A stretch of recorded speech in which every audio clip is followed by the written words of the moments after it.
Un saludo, estimada audiencia, al habla el Bertus. Bienvenidos a la casa de todos ustedes Caminando Sendero. Pues nada, colegas, por aclamación popular vamos hoy a tratar un tema del que yo particularmente no soy ningún experto. Eso que vaya por delante. Pero del que me encontré casi sin querer varios artículos de prensa y vídeos durante los últimos días sobre cómo la santería rige desde hace años los regímenes cubano y venezolano. Y bueno, aquí os hago un breve resumen, todo bien comprimido y al grano, sin rodeos, como a mí me gusta. Toca trabajar nuestro karma, tanto individual como colectivo, también a nivel nación. De tal modo, mucho ojo, que aquí nadie piense que se va a librar. Te vas a trabajar tus porquerías, tus oscuridades, las veces que haga falta, hasta que espabiles. Y lo mismo a nivel colectivo y de nación. Las viejas naciones europeas están con su karma particular, sobre todo por la cuestión colonial, donde cada antiguo imperio colonial tuvo su historia propia, porque si rascas un poco, hubo diferencias. Cada cual arrastra sus particulares pecados, y eso se nota. No me extraña un pelo, por ejemplo, que el estallido civil por el tema inmigración haya saltado en el Reino Unido. ¿Por qué? Porque si analizas las costumbres coloniales británicas, allí prácticamente era inexistente la figura de los mestizos, algo muy mal visto, algo proscrito, y ni mucho menos los pocos que habían gozaban de los mismos derechos, eran, digamos, los bastardos. Y quizás ese detalle concreto, el del mestizaje y el reconocimiento jurídico, administrativo y social de los mestizos, así como de todos los ciudadanos en general, fue lo que mejor hizo el colonialismo español, pues todos tenían la consideración de súbditos del rey, igual que los peninsulares. Sin embargo, se arrastró otros pecados típicos de un imperio, como llevarse las riquezas naturales y conquistar a pueblos de aquí y allá. En fin, los imperios y la historia de la humanidad que está escrita en sangre, que os voy a contar. Sin embargo, por eso digo, a nivel nación cada país tendrá que transmutar sus miserias, y que el rollo migratorio arranque desde el Reino Unido no me extraña un pelo. De hecho, Charó me lo señaló tiempo atrás, y la buena señora no se equivocó, para variar. Francia, por otra parte, es un país que las va a pasar bien canutas, por muchas cosas. Y es que fue el epicentro de la Revolución Francesa, vendida como libertaria del secular poder católico y monárquico, pero eso solo fue una fachada. Allí tomaron el poder las huestes globalistas del ojo chungo, con sus logias, sus ideologías contrarias al Altísimo, con su culto al maligno y a la destrucción del ser humano como hijo de Dios, como seres divinos que somos. Solo recordemos el nauseabundo ritual satanista de la inauguración de los Juegos, una auténtica invocación al mal. Y si a esto sumamos como tanto Londres y París diseminaron las logias del ojo chungo por el mundo, solo fijémonos en los procesos descolonizadores americanos, donde la gran mayoría de sus libertadores eran masones apoyados por la masonería europea, algo que a menudo no se quiere reconocer, pero es historia pura y dura. Pues qué decir. Inglaterra y Francia arrastran un karma tremendo y sus sociedades han de convulsionarse para poder sanarse. Les toca su particular tribulación. Pero, lo dicho, tocar nos toca a todos. Y el otro día erais varios los que me preguntabais: ¿Por qué se pone el acento sobre las élites de Cuba o Venezuela por sus prácticas de santería y eso conlleva grandes penurias a nivel social y Europa con sus logias, rituales y ojochunguismo no repercute tanto directamente a nivel de calle? Muy buena pregunta. Opinión personal. Porque en la santería se trabaja mucho con los muertos, con el espíritu de los muertos, con desencarnados negativos, muy chungos. Y eso genera a nivel astral una carga descomunal que ensucia muchísimo a nivel 3D, en todos los órdenes, lo emponzoña todo, crea una densidad y negatividad tremenda, un trajín continuo de entidades que supone una auténtica losa en el día a día de la gente. Poníamos el otro día el ejemplo tremebundo de Haití, un país ligado desde su misma fundación a entidades muy chungas, y así les luce el pelo hasta hoy, un país verdaderamente endemoniado. Pero vamos ahora sí con el pedigrí santero del régimen cubano y venezolano, algo que están pagando sus ciudadanos a nivel de calle dejando países depauperados al extremo, siguiendo la estela de la propia Haití. Si nos fijamos en el caso de Cuba, varios biógrafos de Fidel ya comentaron cómo su conexión con la santería comenzaría a muy corta edad, cuando a los 6 años sufrió episodios continuados de fortísimas fiebres, y alarmados, la familia le llevaría ante unos maestros santeros. Allí se le hizo un registro, es decir, la lectura del horizonte vital de sucesos del niño, para así determinar si los orishas tenían permiso para intervenir. Al pequeño Fidel se le atisbaría gran proyección como líder social y militar, por lo que fue ya puesto bajo la protección de Ayaguna, divinidad de los dioses guerreros.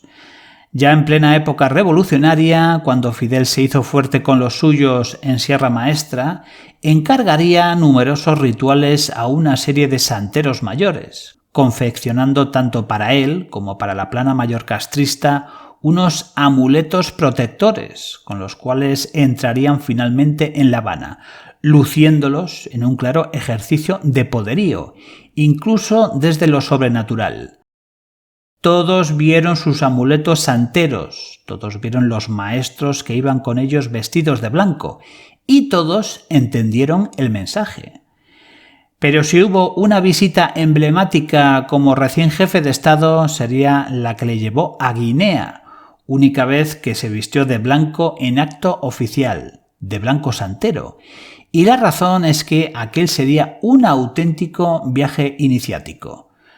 Allí, un triunfante Fidel fue iniciado y revestido de redoblado poder por los maestros santeros más destacados de aquella parte de África, donde en esos rituales le sería leído el denominado Itá, el libro de la vida, para finalmente sacrificar un elefante, entre otros animales, para otorgarle, como digo, mayor poder, protección, salud y vitalidad. Una de las comidillas que recorrió La Habana por décadas fue cómo llegaban generalmente desde Angola un goteo incesante de animales exóticos, entre ellos elefantes, que venían en aviones de la Fuerza Aérea Cubana.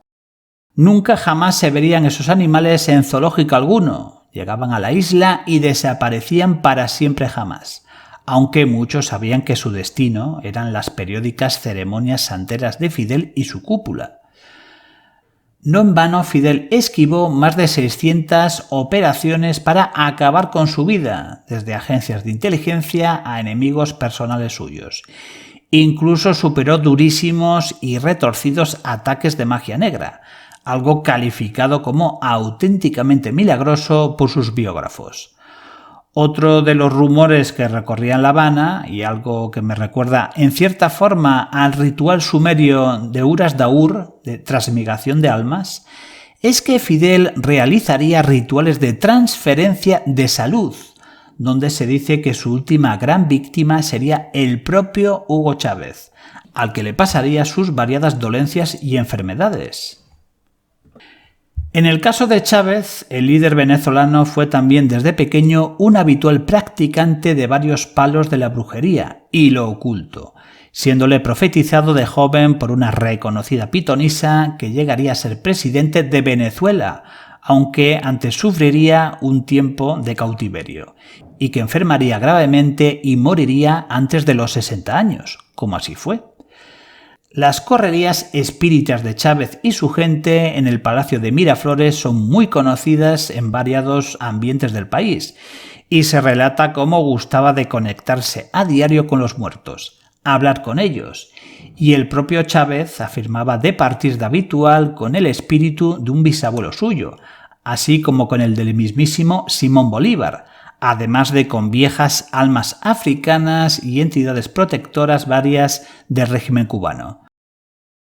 Otro de los hábitos de Chávez era dejar una silla vacía en el Consejo de Ministros para Simón Bolívar, o cuando comía solo en su despacho pedía otra ración para el Libertador. Así también hay testigos que narran cómo por Miraflores había de cotidiano frutas por el suelo, así como animales muertos, un ancla como símbolo típico de deidad santera, y también nunca faltaba una cabeza de caimán recién cortada. Un ambiente, como veis, encantador y muy sano.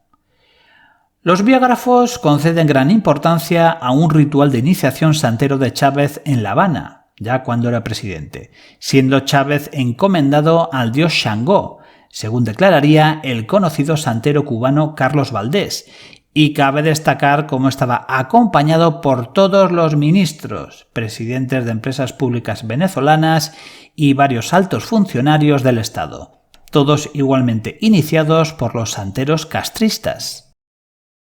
A partir de ahí cuentan las crónicas devino el desembarco de cientos de maestros santeros cubanos a Venezuela, colocados en los ministerios, empresas estatales y hasta en el ejército como asesores.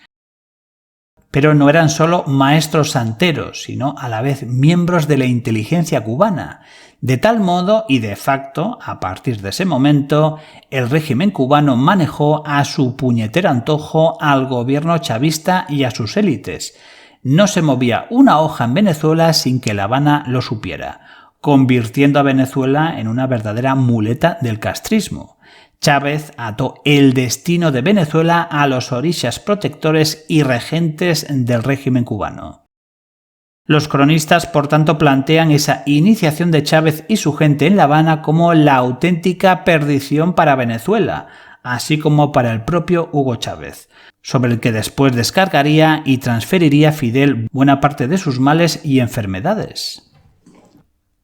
Una de las grandes pifias y por la que los investigadores de estos asuntos afirman que fue muy mal aconsejado aposta, y a resultas de lo cual recaería sobre Chávez una gran maldición, fue la exhumación de los huesos del Libertador, todo un ritual de cabo a rabo retransmitido además por televisión, donde hasta Chávez habló a los propios huesos de Bolívar. Pero con la muerte de Chávez no terminó la santería como religión y eje central de la actuación del régimen venezolano, sino que esto ha continuado con Maduro. Maduro también está rodeado de habitual de maestros santeros, donde además es bien conocida su devoción por Saibaba, truculento líder sectario indio fallecido hace ya unos años. Y qué decir de su mujer, departiendo de habitual, viajando y demás, con una verdadera corte de maestros santeros venezolanos y cubanos. En definitiva, no se puede explicar la situación calamitosa de la otra hora próspera Venezuela sin el factor santero del chavismo, y como Chávez, en un error histórico y absolutamente garrafal, ligó y delegó su destino en los maestros santeros cubanos, infiltrando hasta el tuétano a su patria, maniatándola, empobreciéndola y condenándola. Tampoco se puede entender el deplorable estado de Cuba sin esa regencia oscura de la santería sobre dicho país. ¿Y qué decir de Haití? Ídem de lienzo elevado a la enésima potencia. Debemos concienciarnos de la necesidad de limpiar nuestras calles de este tipo de prácticas energéticamente ultra densas y parasitantes. Una auténtica calamidad, porque remover a los muertos, a desencarnados negativados, e invocar y hacer tratos con las entidades oscuras que los regentan, solo traen calamidades y desgracias al por mayor. El precio que se paga es muy caro, carísimo. Y es más, estamos, como sabéis, en tiempos de karma acelerado, donde todo eso tiene que ser expuesto, limpiado y transmutado. De seguro que me dejo detalles curiosos por doquier, como la proliferación de estatuas por distintas ciudades de Venezuela, a este tipo de deidades, sutilmente entremezcladas con personajes de leyendas locales. Pero hoy he querido sobre todo ser conciso e ir a lo importante, la desviada deriva santera de las élites cubana y venezolana, arrastrando con ello a su gente. Pero eso les da igual. Sin otro particular, se despide su siempre humilde servidor, el Vertus.